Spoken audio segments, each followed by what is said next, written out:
Hello, नमस्कार. कसे आहात तुम्ही सर्व? मस्त आहात ना? मस्तच राहा. सर्वांना सर्वप्रथम श्री स्वामी समर्थ. तुम्हाला सर्वांना आजचा दिवस खूप चांगला जावो. स्वामी कृपेने स्वामी महाराज तुमच्या प्रत्येक इच्छा आकांक्षा पूर्ण करो, हीच मी स्वामींच्या चरणी प्रार्थना करतो आणि आजच्या व्हिडिओला सुरुवात करतो. तर अगदी नेहमीप्रमाणे तुमच्या सर्वांसोबत खूप छान असा मस्त व्हिडिओ घेऊन आलेलो आहे. तर आपल्या व्हिडिओची सुरुवात अशा खूप छान अशा मस्त आपल्या देवघराने, पूजेने अशी झालेली आहे. त्याच्यानंतर मग आता सगळं थोडं-थोडं तुमच्या सर्वांसोबत शेअर करणार आहे, की माझी आता सध्या कशा कॉलेजच्या सुट्ट्या सुरू आहेत. तर त्याच्यामध्ये मी सगळं तुमच्या सर्वांसोबत हळू सगळ्या गोष्टी शेअर करणार आहे, की माझी सकाळ कशी असते, मग उठल्यावरती काय-काय सगळ्या गोष्टी असतात किंवा ह्या सर्व ज्या छोट्या-छोट्या गोष्टी आहेत, त्या सर्व तुमच्या सर्वांसोबत मी शेअर करणार आहे. तर सकाळी उठलो ना, की मग छान ब्रश वगैरे झालं, अंघोळ झाली, देवपूजा आणि वाचन वगैरे ते सगळ्या गोष्टी झाल्या. त्याच्यानंतर मग मी ह्या गोष्टीकडे वळतो, की ते म्हणजे मम्मी सकाळी कामावर जाताना ना, म्हणजे चपाती करून जाते आणि जर कधी आमचं कॉलेज वगैरे असेल, तर भाजी, चपाती हे सगळं करून जाते ती. त्याच्यानंतर पोळपट असतं किंवा पीठ मळण्यासाठी घेतलेलं भांडं किंवा चहा चपाती खाण्यासाठी घेतलेली प्लेट, अशा छोट्या-छोट्या माझी थोडी-थोडी काही भांडी असतात. त्याच्यानंतर मानविता रोज अंडं खाते, मग त्याचं ते उकडण्याचं ते भांडं आणि त्याच्यानंतर अशा छोट्या-छोट्या गोष्टी. त्याच्यानंतर मम्मीला एवढ्या सकाळी खूप घाईमध्ये असते ना, मग तिला ओटा पुसायला सुद्धा वेळ भेटत नाही. मग ती सगळं तसंच ठेवते, फक्त सिंकमध्ये काय-काय त्या गोष्टी टाकते. त्याच्यानंतर मग मी उठल्यावरती माझी देवपूजा वगैरे उरकून झाली म्हणजे एक काम वाटून दिल्यासारखी ही गोष्ट झाली आहे आमच्या घरामध्ये. तर मग मी काय करतो, उठलो ना, की पहिलं सगळी भांडी जी घासायची असतात, ती सगळीच्या सगळी सिंकमध्ये टाकतो. त्याच्यानंतर मग पहिला गॅस स्वच्छ पुसून घेतो. त्याच्यानंतर मग मी सगळी भांडी सिंकमध्ये टाकली घासण्याची असतात. त्याच्यानंतर ओटा वगैरे सगळा स्वच्छ असा करून घेतो आणि मग त्याच्यानंतर मग दूध आणि चहा हे दोन्ही गॅसवरती तापत ठेवतो. म्हणजे दूध पण नंतर कसं नासत नाही, कारण आम्ही दूध बाहेरच ठेवतो. रात्री झोपतानाच फक्त आतमध्येच ठेवलं जातं. कारण कधीच कधी कोणाला चहा हवा असतो. मग परत ते थंड दूध बाहेर काढता होत नाही. मग जेव्हा आम्ही सकाळी तापवतो त्याच्यानंतर परत एकदा दुपारचं तापवून घेतो. त्याच्यानंतर मग त्याला विचारायचं होतं, की तुझा आता चहा म्हणजे नाश्ता वगैरे होतो का किंवा काय? तर त्या सगळ्या गोष्टी असतात. मग भांडी वगैरे घासण्याचं वगैरे जे काम असतं ना, ते ते मी नंतर करतो. पहिलं सगळ्यात महत्त्वाचं थोडंफार का आवरून घेतलं, त्याच्यानंतरच मग मी नाश्ता करतो आणि त्याच्यानंतर म्हणजे 50% काम आधी करून ठेवतो आणि 50% काम जे उरलेलं असतं ते नंतर करतो. तसं करतो कारण तसं खूप बरं पडतं म्हणजे सगळ्या गोष्टी उरकेस्तोवर राहतात तिथल्या तिथे चांगल्या मस्त. त्याच्यानंतर तो म्हणजे लिव्हिंग रूम सगळ्यात महत्त्वाचा आपला हॉल. तर आपला हॉल आवरणं खूप महत्त्वाचं आहे कारण कोणीही आलं ना, तर पहिला आपला हॉल दिसतो. तर मग तो हॉलसुद्धा आवरायचा होता. तर काय-काय तिथे सगळं होतं. त्याच्यानंतर मी दूधसुद्धा तिथे ठेवलं होतं. तर मग ते पण बघत होतो. त्यानंतर चहा होता उकळत. तर ह्या सगळ्या गोष्टी अशा तोडक्या-मोडक्या असतात. आणि आता सुद्धा पुन्हा एकदा तुम्हाला सर्वांना वाटेल, की हा मुलगा स्किन केअर करतोय, एवढं घरातलं काम करतोय, भांडी घासतोय, सगळ्या गोष्टी करतोय. म्हणजे सगळं म्हणजे काय लोकांच्या जुन्या काळातले ज्यांचे जे विचार आहेत ना, त्यांचे हेच विचार असणार आहेत. आणि त्यांच्याकडनं आपण कितीही जरी अपेक्षा ठेवली त्या गोष्टीची, की हे लोकं आताच्या काळानुसार तरी विचार करतील किंवा आत्ताच्या ह्याच्यानुसार तरी वागतील. पण मला तरी त्या गोष्टीचं असं वाटत नाही. आता बऱ्याच जणांना ही गोष्ट चुकीची वाटेल, की मुलांना घरामध्ये काम करण्याची काय गरज? पण आत्ताच्या काळानुसार तरी मुलांना घरात काम करण्याची खूप गरज आहे. तर असं मला तरी वाटतं. हा माझा विचार आहे आणि मी तरी असं जास्त कोणाला जबरदस्ती करणार नाही, की माझे विचार तुमच्यावरती लादणार आणि ते तुम्ही एक्सेप्ट केलेच पाहिजे, असं मी अजिबात करणार नाही. तर बघा असं छान आणि माझं मस्त असं लिव्हिंग रूम आवरून झालं असं जेव्हा छान मस्त लिव्हिंग रूम आवरतो ना, तिथल्या तिथे सगळ्या गोष्टी जातात ना आणि त्याच्यानंतर मग मी असं आवरून झालो ना, की एक अगरबत्ती किंवा असं छान मस्त कापूर लावतो. मग त्या ह्याच्यामध्ये त्या ॲटमॉस्फिअरमध्ये असं एकदम सुगंधित असं मस्त वातावरण होऊन जातं. त्याच्यानंतर मग माझा नाश्ता वगैरे झाला. तर ते सगळ्या गोष्टी होत्या, तर त्या कंप्लीट झाल्या. घर-बीर आवरून घेतलं. बेडरूम, हॉल किंवा काय असेल ते. किचन मगाशीच बघितलं थोडंफार आवरून घेतलं होतं. तर मग माझी फक्त आता बाकी होती ती म्हणजे मम्मी करून गेलेली भांडी. तर आता ती तेवढीच मला फक्त क्लीन करायची होती. तर ती अशी मस्त क्लीन करून घेतली. कारण थोडंसं का होईना पण आपल्या आईला त्या गोष्टीची खूप मदत होते. आणि जर तुमचीसुद्धा आई माझ्या आईसारखी वर्किंग असेल, तर तुम्हाला हे करणं खूप गरजेचं आहे. आतापासून उडाणटप्पूगिरी सोडवून द्या. बाहेरचा द्वेष सोडून द्या आणि तुम्ही सुद्धा तुमच्या घरामध्ये नक्कीच अशा पद्धतीचं, मी असं सांगणार नाही की तुम्ही असंच मी जसं करतो अगदी तसं करा. पण जेवढी होईल तेवढी तुमच्या घरामध्ये तुमच्या आईला मदत करा. बघा, जर तुम्ही साधं घरातलं तुमचं जेवणाचं ताट किंवा चहाचा पेला जरी तुम्ही सिंकमध्ये नेऊन ठेवला तरी त्या आईला किती आनंद होतो. जर तुम्ही अशी तोडकी-मोडकी तिला मदत करण्याचा प्रयत्न केला तर तिचा किती आनंद तिला होईल, ह्या गोष्टीचा आपण खरंच विचार करत नाही. आणि मला तरी असं वाटतं, की आताच्या 2025च्या मुलांनी किंवा जे आपले जेन मुलं आहेत 2000च्या नंतरची, त्यांनी तरी नक्कीच मला असं वाटतं, की आपल्या आईचा नक्की विचार करावा या गोष्टीमध्ये. आणि जर तुमची सुद्धा आई जर वर्किंग असेल, तर आपली त्या गोष्टीची एक जबाबदारी आहे, की आपली आई जर आपल्यासाठी बाहेर काम करत असेल, आपली आई जर आपल्यासाठी बाहेर काबाड कष्ट करत असेल, तर आपल्याला आपल्या घरासाठी किंवा आपल्या आईसाठी आपल्यातला 2-3% का होईना, आपण जेवढी जमेल का होईना, तशी मदत आपण नक्कीच करू शकतो.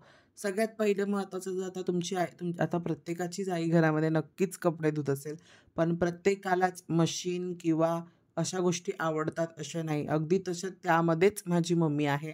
तिलासुद्धा वॉशिंग मशीन हा जो प्रकार आहे ना, तो आवडत नाही. फक्त तिचं म्हणणं त्यामध्ये असं, ती काय ते फक्त कपडे त्यामध्ये फक्त असे गोल-गोल फिरणार, तसं ते सुद्धा आहेच त्यामध्ये. पण म्हणून ती फक्त घरी म्हणजे स्वतःच कपडे घरी धुते तिच्या हाताने. जरी तिचा हात खूप पेन होतो. तिची अवस्था सांगायचं म्हटलं तर बऱ्यापैकी बिकट असते काय-काय वेळेस. पण तरी पण ती काम करते. ह्या गोष्टीचा एक छोटंसं का होईना आपल्या डोक्यात, जर आपल्या खरंच आजच्या काळाच्या मुलांना थोडा तरी सिरियसनेस हा नावाचा प्रकार असेल ना त्यांच्यामध्ये, जागृत किंवा काय, तर मला तरी वाटतं की ते लोकं नक्की म्हणजे नक्की आपल्या आईला थोडं का होईना पण नक्की मदत करणार. थोडा तरी तुमच्या मनातला जो सिरियसनेस आहे तो जागा करा.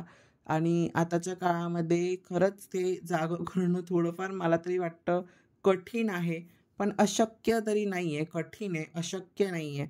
आणि मला तरी असं वाटतं की ती गोष्ट होईल आणि आपण ती केलीच पाहिजे. तर हे सगळं माझं झालं संध्याकाळचं. त्याच्यानंतर मम्मी आली कामावरून. आम्ही जेवलो वगैरे, थोडाफार आराम केला.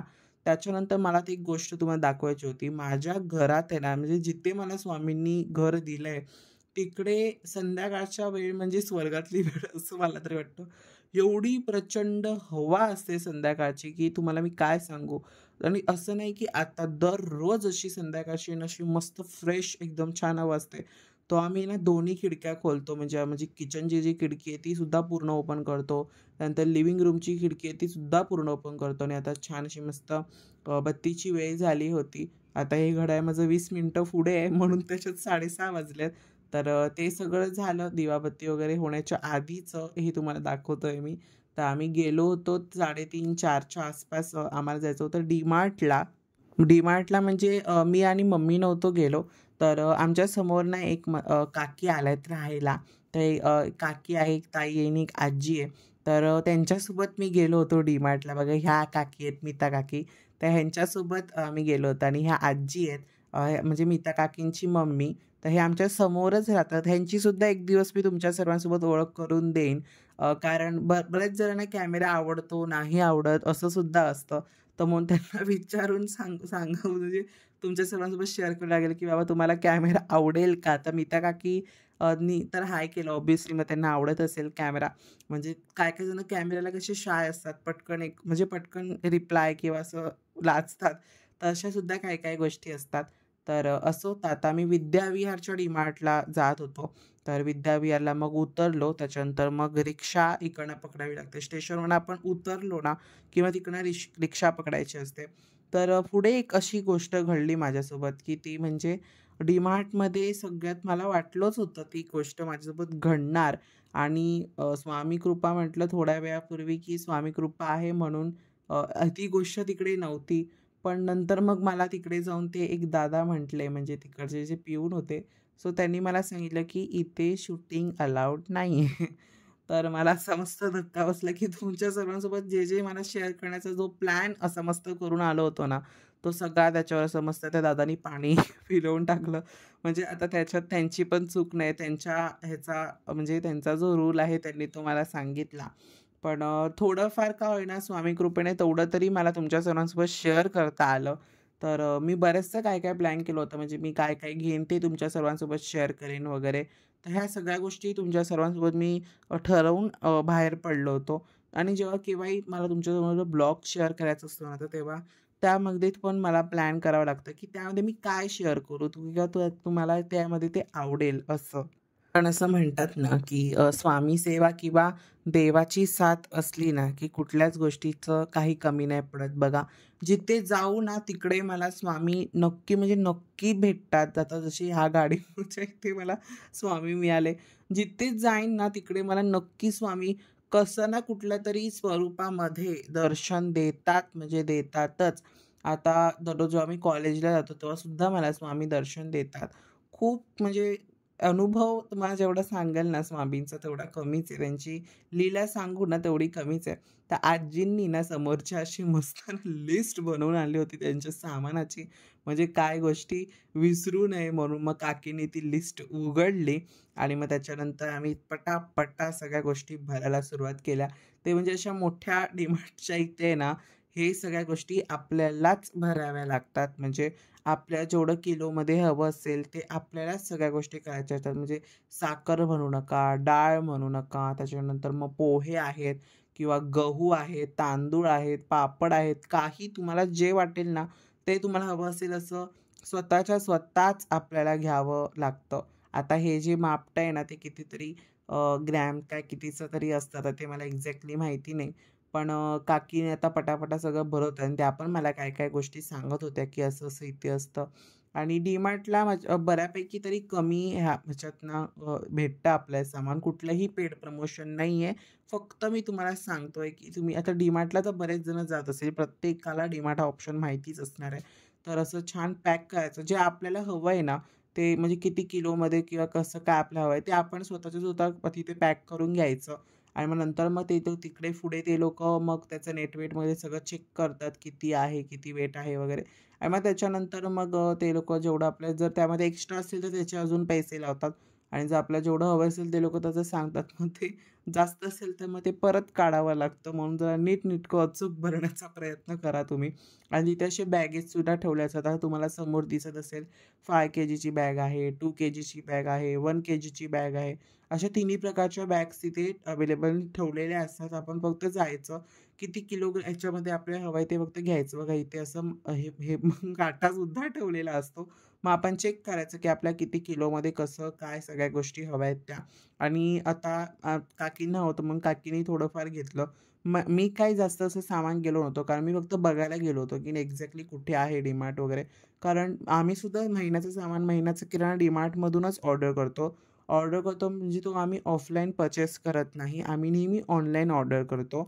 आणि जेव्हा आम्ही ऑनलाईन ऑर्डर करतो ना, मग त्यामध्ये आम्ही पिकअप पॉइंट घेतो. म्हणजे आपल्या इथे जे निअर बाय डी-मार्ट्स असतात ना, तिथे आपली ऑर्डर येते.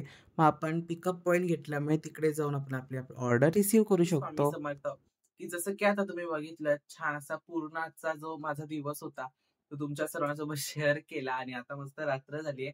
आता थोडं स्किन केअर बाकी आहे ते करणार होते, पण तुमच्या सर्वांसोबत शेअर करणार म्हणजे कसं यूज करतो. तर तुमच्या सर्वांसोबत मी प्रोडक्ट्स शेअर केले होते. ते याच प्रोडक्ट्स मी कशी यूज करतो ते तुमच्या सर्वांसोबत मी शेअर करणार आहे. पण आता पूर्ण अख्खा माझा दिवस सगळा सकाळचा कामांमध्ये जातो. मग नंतर अजून थोडंफार काय असा मी टाइम असेल तो. त्याच्यानंतर मग आता डी-मार्टला गेलो होतो. थोडं काय-काय सामान होतं. समोरच्या काकींसोबत गेलो होतो. म्हणजे थोडे गहू घेतले, त्यांचं देवाचं तेल, कापूर, धूप-बीप ह्या सगळ्या गोष्टी घेतल्या. आणि मग तसं धूप वगैरे मी माझ्या मामाकडनंच घेत असतो चरटकर अगरबत्तीजमधून. पण सध्या मला थोडे तिथे म्हणजे माझ्याकडे अजिबातच नव्हतं. म्हणून आता सध्या तात्पुरत्यासाठी मी घेतलं. तर जेव्हा केव्हा सोपाऱ्याला जाईल ना, तर तेव्हा मी तिकडनं स्टॉक घेईन. पण आता तुमच्या सर्वांसोबत शेअर करणार ते म्हणजे स्किन केअर. तर तुमच्या सर्वांसोबत कालच्या व्हिडिओमध्ये मी ह्याचे प्रोडक्ट्सच्या लिंक्स डिस्क्रिप्शनमध्ये दिल्या होत्या. जमल्यास तर ह्या व्हिडिओच्या ह्याच्यामध्ये सुद्धा मी ह्याची लिंक्स डिस्क्रिप्शनमध्ये मी देणार आहे. तर तुम्ही नक्की जाऊन बघा. तर आता मी स्किन केअरला सुरुवात करणार आहे. तर मग चला. त्याच्यानंतर मग आता मी आता सीरम लावणार आहे. तर हे जे सीरम होतं तर ह्याची सगळी जी माहिती होती काय-काय तर ती सर्व तुमच्या सर्वांसोबत मी कालच्या व्हिडिओमध्ये शेअर केली. जर तुम्ही अजूनही व्हिडिओ बघितला नसेल तर नक्की जाऊन बघा. कालच्या व्हिडिओमध्ये तुमच्या सर्वांसोबत मी शेअर केलं आहे. तर आता सीरम लावताना मी कसं लावलं तर एक थेंब सगळीकडे घ्यायचं. तर म्हणजे आपल्या दोन्ही गालवरती, आपल्या माथ्यावरती आणि एक नाकावरती आणि त्याच्यानंतर एक हनुवटीवरती सुद्धा तुम्ही घेऊ शकता. पण आता मी तिथे नव्हतं लावलं. असं फक्त अशा काही काही ठिकाणी आपण लावायचं आणि त्यानंतर ते पूर्ण आपल्या फेसवरती छान असं मस्त रफ रफ म्हणजे फक्त ते पसरवायचं सगळीकडे नीटनेटकं आणि त्याच्यानंतर छान असा AC किंवा पंख्याखालती छान मस्त बसायचं म्हणजे ते पूर्ण ड्राय होतं आणि आपल्या स्किनमध्ये ते पूर्ण जातं. त्याच्यानंतर थंडीमुळे माझी ओठं खूप प्रॉब्लेममध्ये होती, कडतड झालेली म्हणून थोडासा लिप बाम लावला म्हणजे अजून ओठं म्हणजे नीटनेटकी राहतील. तर अगदी अशा पद्धतीने माझं खूप छान असं मस्त स्किन केअर झालंय. माझं स्किन केअर झालंय म्हणजे जे सिरम लावायचं होतं आणि लिप्सला माझ्या जे थोडे फाटले होते म्हणजे थंडीच्या ह्याच्यामध्ये थोडी लिप्स आपले हे होतात अशी लाईनी तडतड जात तसं होतं सो म्हणून ते लिप बाम होतं सो तो पण मी अप्लाय केला. तर बऱ्याच जणांना असा एक प्रश्न पडेल की मुलांना स्किन केअरची गरज का आहे. तर मागच्या एका व्हिडिओमध्ये मी तुम्हाला सांगितलं होतं की मुलांना स्किन केअरची खरंच गरज आहे किंवा स्किन केअर का पाहिजे. तर याची थोडीफार माहिती तुम्हाला मी त्या व्हिडिओमध्ये दिली होती. ह्या व्हिडिओमध्ये तुम्हाला ती माहिती मी देणार नाही, त्याच्या पुढच्या व्हिडिओमध्ये मिळेल. पण बरेच जण ही गोष्ट चुकीची वाटेल की मुलांना काय ह्या गोष्टीची गरज आहे किंवा कशाला पाहिजे, हे सगळं मुलींचं आहे, असं तसं हे सगळे रेस्ट्रिक्शन. तर हे गोष्ट ह्या आता जर हा विचार जर तुम्ही केला तर तुम्ही अजूनही 90च्या काळात जगताय. म्हणजे जो 25 जो आता जो आपलं वर्ष सुरू आहे 2025, तर त्याच्यानुसार त्या काळानुसार तुम्ही जगत नाही आहात त्या गोष्टीचा अर्थ होतो. ज्या माणसाच्या मनात पहिला हा विचार आला तो माणूस अजूनही त्या काळाच्या नुसार किंवा त्या विचारानुसारच आहे. आणि ह्याच्या आधी सुद्धा मी तुम्हाला सांगितलं होतं म्हणजे याच्या आधी बरेचसे आपले काय काय युट्यूबवरती व्हिडिओज आहेत तर त्यामध्ये मी बघितलं की आपले विचारच म्हणजे आपलं आयुष्य बदलतात. आपण जशाबद्दल जसा विचार करू त्याच्यानुसार त्या माणसाचा दृष्टिकोन त्या व्यक्तीबद्दल आपला असतो. तर आता एक उदाहरण द्यायचं म्हटलं जर एक शिक्षक आहे आणि एक विद्यार्थी आहे. तो विद्यार्थी जर अजिबात अभ्यास करत नसेल, फक्त दंगा, मस्ती या गोष्टीमध्ये जास्त असेल, तर जरी मग त्याने त्या विद्यार्थ्याने कितीही अभ्यास केला किंवा कितीही चांगले टक्के मिळवले, तरी सुद्धा त्या शिक्षकाचा दृष्टिकोन त्या मुलाकडे फक्त मस्तीखोर या दृष्टीनेच असणार आहे. तो त्याचा दृष्टिकोन बदलणार नाहीये. अगदी तसंच आपल्या या युगाचं सुद्धा झालंय. म्हणून प्रत्येक गोष्ट ही गोष्ट असं आहे, स्किन केअर फक्त मुलींचं असतं अजिबात नाही. तुमच्या मनाला वाटतंय चांगलं किंवा तुम्हाला चांगलं राहावंसं वाटतंय, तुम्हाला स्वतःला मेंटेन ठेवावंसं वाटतंय, त्यामध्ये काहीही गैर नाही. लोकं काय आज बोलणार आहेत आपल्याला. परत तेच जी लोकं बोलणार आहेत तीच लोकं परत वाह-वाह करणारे सुद्धा आहेत. हाच एक छोटासा फरक असतो. तर अशा छोट्या-छोट्याशा आपल्या आयुष्यामध्ये गोष्टी असतात. आता माझं नाईटचं म्हणजे रोज मी रात्री आणि सकाळी हे 2 टाईमच मी हे सिरम अप्लाय करतो. आणि सध्या तरी 2 टाईम चालू केले. पहिलं 1 टाईमच होतं. म्हणजे पहिले 3 दिवस 1 टाईम केलं आणि आताचे 3 दिवस मी 2 टाईम चालू केलंय. म्हणजे म्हटलं सकाळी अंघोळ झाल्यावर फ्रेश स्किन जेव्हा आपली असते तेव्हा एकदा लावू आणि परत रात्री झोपताना म्हणजे आत्ता परत एकदा लावू. तर आता सुद्धा 12:30 झालेत आणि 12:30 ही वेळ सध्या 2-3 दिवस माझ्यासाठी शूटची झाली आहे रात्रीची. असं झालंय. तर आता छान मस्त झोपतो. कारण उद्या आहे कॉलेज पण आहे. तर कॉलेजला पण जायचं असेल, काय थोडंफार असेल ते. आता सिरम वगैरे सगळं त्या त्या ठिकाणी ठेवतो. कारण ह्या बॉटल्स कशा काचेच्या असतात ना, सो चुकून कुठे पडल्या किंवा काय झालं तर सगळ्या त्या गोष्टीची वेस्ट ऑफ जाईल आणि हे सिरम कॉस्टली आहे थोडंसं. तर त्या गोष्टीचं एक मोठं मला हे आहे. तर अजून एक सुद्धा दुसरं सिरम आहे. तर ते माझ्या एका भावाला दिलंय. तर त्याच्याबद्दलचे जे रिव्ह्यूज असतील ना, तर मी ते खरंच त्याला सांगेल, की तसा व्हिडिओ करून मला शेअर कर. म्हणजे ते तुम्हाला तुमच्या सर्वांसोबत शेअर करता येईल. त्याचे जे त्याच्याबद्दल त्याच्या स्किनवर काय त्या सिरम मधनं फरक पडला. तर हे तो तुमच्या सर्वांसोबत शेअर करेल. कुठल्यातरी एका व्हिडिओमध्ये असं येईल स्किन केअरच्या. तर चला आता सर्वांना बाय आणि सर्वांना श्री स्वामी समर्थ.